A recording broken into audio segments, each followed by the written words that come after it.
Hello everyone, welcome back to my channel. तो आज की वीडियो में हम देखने की कोशिश करेंगे हिस्ट्री टेकिंग क्या होती है और हम हिस्ट्री टेकिंग कैसे करते हैं।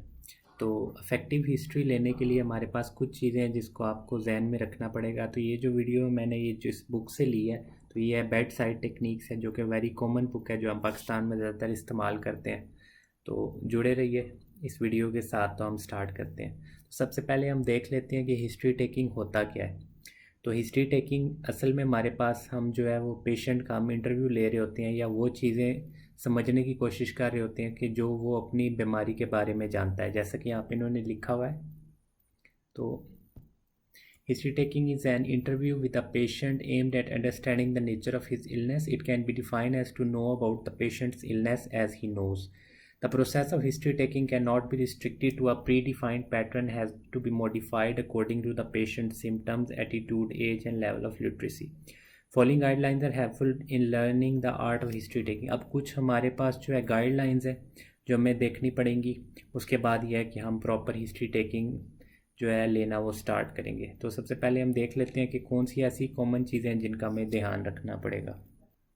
तो सबसे पहली चीज़ जो आ जाती है, जब भी आप पेशेंट के पास जाते हैं तो वो सबसे ज़्यादा चीज़ जो मैटर करती है वो आपकी अप्रोच मैटर करती है। तो जब भी आप पेशेंट को अप्रोच करेंगे तो वो किस तरह होनी चाहिए। Should be sympathetic, gentle, friendly and confidential, but not frivolous, sarcastic और बेलिटलिंग। तो सबसे पहले आपने क्या करना है, introduce yourself to the patient first. जैसा कि हम कहते हैं, अस्सलाम, मेरा नाम डॉक्टर शुजात है, क्या मैं आपका नाम जान सकता हूँ। तो जब आप इस तरह बात स्टार्ट करेंगे तो एक अच्छा इंप्रेशन पेशेंट के ऊपर जाता है कि वाकई जो ये बंदा है ये वाकई कोई प्रोफेशनल डॉक्टर है। इसके अलावा try to communicate in the language which the patient can fully understand. तो दूसरी चीज़ ये है कि आप जिस ज़बान में उससे बातचीत करें वो आप उस चीज़ का भी ध्यान रखें कि वो वाकई उस बात को समझ भी रहा है या नहीं समझ रहा। जैसे कि हम पाकिस्तान की एग्जांपल लेते हैं, हमारे पास यहाँ पे मुख्तलिफ जो है सूबों के लोग होते हैं। अगर फ़र्ज़ किया कोई उर्दू नहीं समझता तो आप उससे जो है अगर उर्दू में बात करेंगे तो वो उस चीज़ को समझेगा नहीं। ठीक है। तो be courteous in the hospital, don't interrupt patient personal activities like eating, you should either wait for the patient to finish और कम सम अदर टाइम। अब क्या होता है, कभी कभार हम फ़र्ज़ किया हिस्ट्री लेने जाते हैं तो देखते हैं कि आगे पेशेंट जो है वो बिज़ी है, या तो वो नमाज़ पढ़ा है या तो खाना खा रहा है या कुछ भी कर रहा है इस तरह का। तो आपने क्या करना है, उसको इंटरप्ट नहीं करना उस चीज़ के लिए। आपने थोड़ा वेट करना है और उस चीज़ का ध्यान रखना है कि जब वो अपना काम मुकम्मल कर ले उसके बाद आप जाके उससे हिस्ट्री ले सकते हैं। ठीक है। Allow the patient to give his own account of the current illness and then ask questions about aspects that remain deficient. तो सबसे पहले आपने क्या करना है कि उसको अपनी बीमारी के बारे में बातचीत करने देनी है कि जो वो बता रहा है तो आप उसको बोलने दें। उसके बाद जब वो सारा कुछ बता चुके हैं तो अगर आपको कोई लगता है कि ये डेफिशिएंसी है इस चीज़ की तो आप उससे पूछ सकते हैं, लेकिन सबसे पहले उसको अपनी बात खुद बताने दें। फिर इसी के रिलेटेड हमारे पास चीज़ आ जाती है कि first listen to the patient then ask necessary question to complete the history and then write. तो आपने क्या करना है, पहले उसकी पूरी बात तवज्जो से सुननी है, उसके बाद आपने हिस्ट्री को राइट करना है या लिखना है। ठीक है। If interruption is necessary it should be timed and plan depending upon patient personality.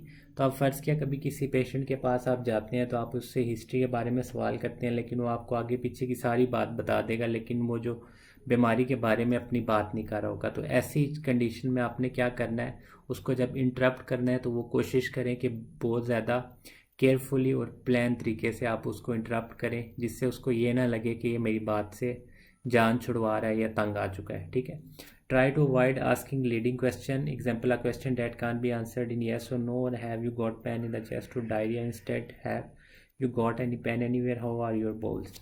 तो अब आपने जब भी हिस्ट्री टेकिंग करनी है तो उसके लिए आपने जो क्वेश्चन पूछना है वो कोशिश करें वो ओपन क्वेश्चन हो। ये ना हो कि सिंपली वो किसी इस तरह का सवाल हो जिसका आंसर हाँ या ना में होगा। जैसा कि हमारे पास दो ही सवाल हैं, हम देख लेते हैं। तो एक तो ये है कि आपको क्या पेट में इस जगह पर दर्द है। अब ये ऐसा सवाल है जिसका जवाब वो हाँ या ना में देगा। अब इसकी बनिस्बत आप दूसरा सवाल ये पूछेंगे कि आपको जिस्म में किसी जगह पर दर्द है। तो अब ये दो डिफरेंट सवाल हैं, लेकिन इनका मकसद एक ही है कि आप उससे ये पूछ रहे हैं कि क्या उसको दर्द है किसी जगह पर या नहीं है।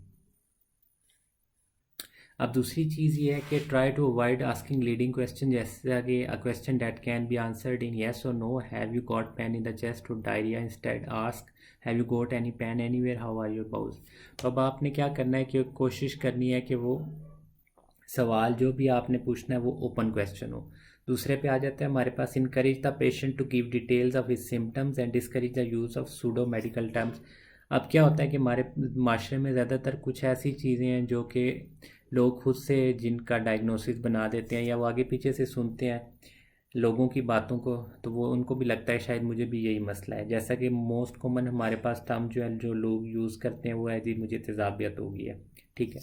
तो इस चीज़ का आपने क्या करना है, ध्यान रखना है कि वेदर वो पेशेंट जब कोई बात आपको इस तरह बता रहा है तो वाकई क्या उसके पास कोई ऑथेंटिक सोर्स है या वो सिर्फ उसने किसी से ये बात सुनी है और उसको लग रहा है मुझे भी यही मसला है, ठीक है। तो इस चीज़ का आपने बहुत ध्यान रखना है। अगर तो वो फ़र्ज़ किया आपको कोई ऑथेंटिक चीज़ बताता है कि मैं फ़लाने डॉक्टर के पास गया था, अगर उसके पास डॉक्यूमेंट अवेलेबल है तो वो फिर बात आप क्या कह सकते हैं कि ये ऑथेंटिक है, या उसने कोई इस तरह की रिपोर्ट वगैरह करवाई है जिसके ऊपर वो हमारे पास अब नॉर्मल रिपोर्ट आई है तो उसके ऊपर आप कह सकते हैं कि वाकई इस चीज़ का कोई मसला है। अगर सिर्फ बातों की हद तक बात करेंगे तो आप इस तरह नहीं, उस इतनी ऑथेंटिसिटी उस बात की नहीं है। इसके अलावा कुछ ऐसी चीज़ें होती हैं जैसा कि हमारे पास अगर कह सकते हैं एग्जांपल के तौर पे somebody being told to be a case of peptic ulcer disease without barium meal x-ray और गैस्ट्रोस्कोपी इज रॉन्ग।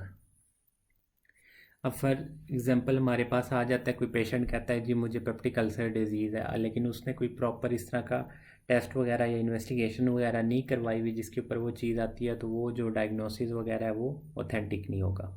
इसके अलावा नेक्स्ट चीज़ है हमारे पास, avoid writing when the patient is talking, this will give an impression if you are not attentive. तो जब आप हिस्ट्री ले रहे हो तो कोशिश करें आप पहले हिस्ट्री मुकम्मल ले लें, उसके बाद ये है कि उसको लिखने की कोशिश करें। और जब आप लिखेंगे तो कोशिश करें इसके बीच में बहुत ज़्यादा गैप ना हो ताकि वो आप जो चीज़ उसने आपको बताई है वो आप भूल ना जाए। अब नेक्स्ट चीज़ जो हमारे पास आ जाती है कि आपने फ़र्ज़ किया सारी हिस्ट्री ले ली, अब आपने हिस्ट्री को राइट किस पैटर्न में करना है तो वो डिफरेंट है, क्योंकि जब आप पेशेंट से हिस्ट्री लेंगे तो वो तो आपको बिल्कुल अल्फ़ाबेटिकली ऑर्डर में या आपको एक ऑर्डर में चीज़ नहीं बताएगा। हो सकता है जो पहली चीज़ थी वो आपको एंड पे बताए, जो एंड वाली चीज़ थी वो आपको पहले बताए। तो इस चीज़ों को आपने ध्यान में रखना है। खैर हिस्ट्री टेकिंग के लिए हमारे पास जो निमोनिक टाइप है या कोई ऐसा सिनेरियो है जो कि नॉर्मली लोग फॉलो करते हैं और इसी के रिलेटेड हिस्ट्री लेते हैं, तो वो हम देख लेते हैं क्या है। तो सबसे पहली चीज़ आ जाती है हमारे पास जनरल इन्फॉर्मेशन जो है। तो सबसे पहली जो है हमारे पास है वो जनरल इन्फॉर्मेशन है पेशेंट के बारे में, जिसमें आ जाती है हमारे पास नेम आ जाता है पेशेंट का, age, sex, marital status, occupation और एड्रेस। इसके अलावा नेक्स्ट पॉइंट है हमारे पास है वो है प्रेजेंटिंग कंप्लेन। प्रेजेंटिंग कंप्लेन वो कंडीशन है जिसके साथ पेशेंट हमारे पास आ रहा है। फिर हिस्ट्री ऑफ प्रेजेंटिंग इलनेस में हम जो है जो उसने अपनी प्रेजेंटिंग कंप्लेन बताई है उसके बारे में उससे सारा कुछ सवाल जवाब करेंगे। इसके अलावा फिर हम सिस्टेमिक इंक्वायरी की तरफ चलते हैं। सिस्टेमिक इंक्वायरी में हम कोशिश करेंगे जो उसने आपको प्रेजेंटिंग कंप्लेन बताई है उसको आप मुख्तलिफ सिस्टम्स के थ्रू चेक करने की कोशिश करेंगे कि वेदर कार्डियक का इशू है, पल्मोनरी सिस्टम का इशू है, गैस्ट्रो का इशू है या किस चीज़ का इशू है। जब आप ये सारा कुछ उससे पता करेंगे तो फिर आप डिफरेंशियल डायग्नोसिस की तरफ बढ़ते जाएंगे। फिर आपने पास्ट हिस्ट्री उससे पूछनी है उस बीमारी के रिलेटेड। फिर मेंस्ट्रुअल हिस्ट्री पूछनी है अगर तो वो फीमेल है। फिर अगर ट्रीटमेंट हिस्ट्री के बारे में पता करेंगे कोई इस बीमारी के बारे में कोई दवाई वगैरह तो नहीं वो इस्तेमाल कर रहा। फिर आपने फैमिली हिस्ट्री के बारे में पूछना है कि उसके ख़ानदान में इस तरह की किसी किस्म को या किसी बंदे को पहले कोई इस तरह की बीमारी वगैरह रही तो नहीं है। फिर आपने उससे पर्सनल और सोशल हिस्ट्री पूछनी है जिसमें आप उससे पूछेंगे कि वो काम वगैरह क्या करता है, कमाता कितना है या उसके घर में कितने बंदे रहते हैं, ठीक है। ये तीनों चीज़ें फिर आ जाती है हमारे पास ऑक्यूपेशनल हिस्ट्री में कि वो काम वगैरह क्या करता है, ये सारा कुछ आप इससे पूछेंगे। उसको पुरानी कोई हिस्ट्री वगैरह में इस्कीमिक हार्ट डिजीज़ वगैरह तो नहीं है, डायबिटीज़ का पेशेंट नहीं है। तो ये सारा कुछ आपने जब सारा कुछ कंप्लीट कर लेंगे तो ये तकरीबन आपके 10 पॉइंट्स बन जाएंगे, ठीक है। लोग जो है वो मुख्तलिफ़ तरीके से इसको याद रखने की कोशिश करते हैं, लेकिन ये है कि ये आपकी सिंपल तरीका है, अगर आप इसको इस तरह याद करने की कोशिश करें तो ज़्यादा बेहतर है। तो ये थी आज की वीडियो। मुझे उम्मीद है आपको ये वीडियो पसंद आई होगी। अगर आपको ये वीडियो पसंद आई है तो काइंडली मेरे चैनल को सब्सक्राइब करें। हम कल से नेक्स्ट वीडियो यहीं से स्टार्ट करेंगे। तो अगर आपको किसी किस्म का भी कोई क्वेश्चन है तो आप मुझसे कमेंट सेक्शन में पूछ सकते हैं। बाकी मेरे चैनल को ज़्यादा से ज़्यादा लाइक सब्सक्राइब करने की कोशिश करें और अपने दोस्तों में भी इसको शेयर करने की कोशिश करें। मैं आपसे मिलता हूँ नेक्स्ट वीडियो में, तब तक के लिए खुदा हाफिज़।